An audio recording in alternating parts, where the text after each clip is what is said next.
ഓം ശ്രീ ഗണേശാശാരദാ ഗുരുഭ്യോ നമഃ. സദാശിവസമാരംഭാം വ്യാസശങ്കരമധ്യമാം അസ്മദാചാര്യപര്യന്താം വന്ദേ ഗുരുപരമ്പരാം. ശ്രീ ഗുരുവായൂരപ്പാ ശരണം, ശ്രീ ഗുരുവായൂരപ്പാ ശരണം, ശ്രീ ഗുരുവായൂരപ്പാ ശരണം.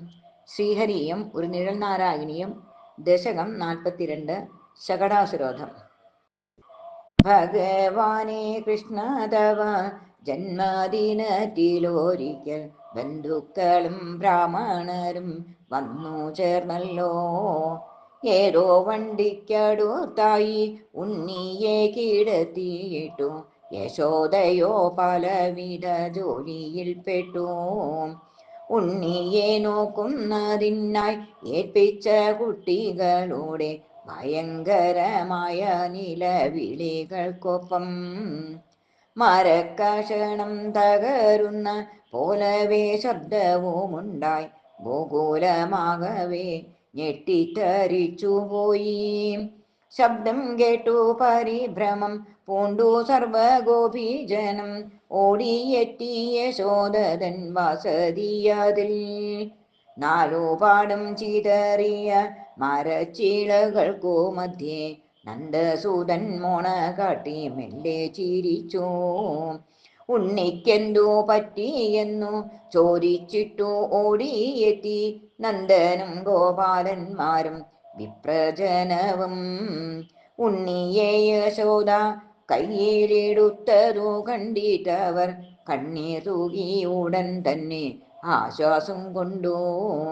എത്രയും അത്ഭുതമിത്, എങ്ങനെ നടന്നു ഇത്?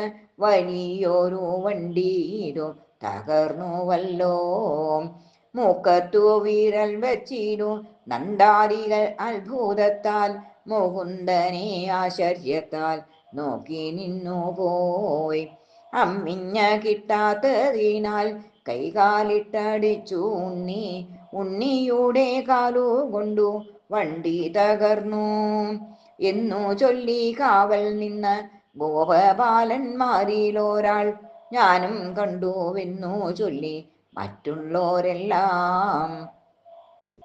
അവിടുത്തെ മഹാത്മ്യത്തെ അറിയാത്ത ചിലരൊന്നും അത്ഭുതമം ഇക്കഥയെ ഗൗനിച്ചതില്ല. പൂതനയ്ക്കു മോക്ഷമേകിയതം കഥ കേട്ടവരോ പുരുഷേശ ഇക്കഥയും വിശ്വസിച്ചല്ലോ.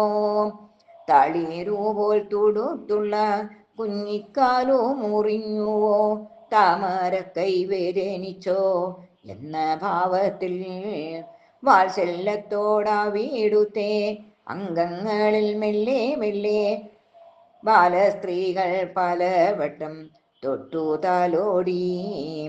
ഭഗവാന്റെ നിലയ്ക്കാത്ത കാരുണ്യപ്രവാഹത്തിനാൽ ഇപ്പോഴും രക്ഷപ്പെട്ടോരോ ഉണ്ണിക്കണ്ണനെ യശോദരൻ കയ്യിൽ നിന്നും പിടിച്ചെടുത്തോരാനന്ദൻ യാദവ ബാലനെ ഗാഠം കെട്ടിപ്പുണർന്നു. വണ്ടിയിൽ മറഞ്ഞിരുന്നു നിഗ്രഹിക്കാനെത്തിയോരാ അസുരന്റെ പൊടി പോലും കാണാതെയായി. സത്വസ്വരൂപനായിടും ഭഗവാന്റെ പൂമേനിയിൽ അസുരനും മോക്ഷം കിട്ടി ലയിച്ചതാവാം. ഗുരുവായൂരപ്പ പിന്നെ ഗോകുലത്തിൽ ആഘോഷമായി അനുഗ്രഹം ചൊരിഞ്ഞല്ലോ വിപ്രജനങ്ങൾ. ബാലലീലാരസം കൊണ്ടു ആനന്ദം വർഷിച്ച ദേവാ, അടിയന്റെ വേദനകൾ മാറ്റിത്തരണേ. സർവം ശ്രീകൃഷ്ണാർപ്പണമസ്തു.